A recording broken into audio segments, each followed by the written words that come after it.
ICE agents may now have the authorization to force entry into a suspect's home, even without a judge's search warrant. That's according to an internal memo obtained by the Associated Press. CBS 8's Esmeralda Perez is live downtown with what a local immigration attorney and the Department of Homeland Security are saying about this tonight. Esmeralda.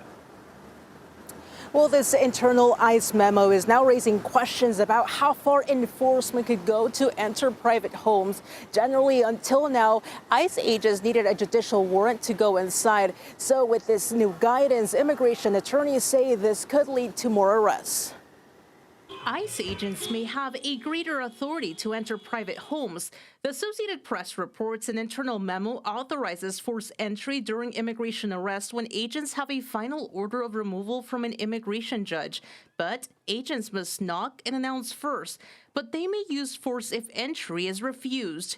I spoke with immigration attorney and chair of the San Diego Immigrant Rights Consortium, Ian Cerrello, for his legal perspective.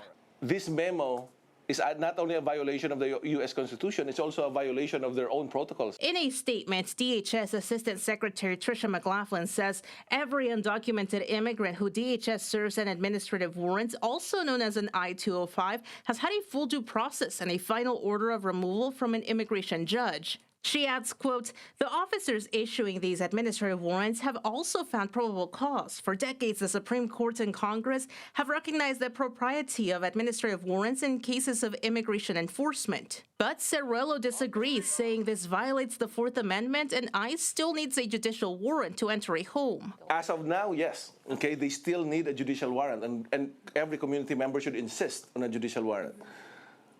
But we don't know how this administration wants to implement that memo. So, what's the difference? An administrative warrant is issued by DHS. It directs agents to arrest a specific person, but it is not signed by a judge. A judicial warrant is signed by a federal judge and issued through the court system.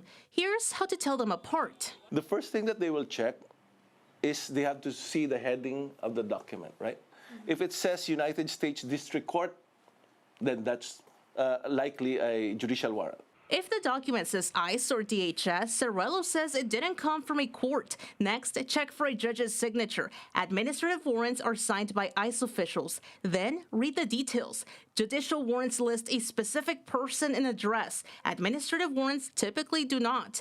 If ICE shows up with an administrative warrant, Cerrello says you could ask them to slide it under the door. And remember, you still have rights.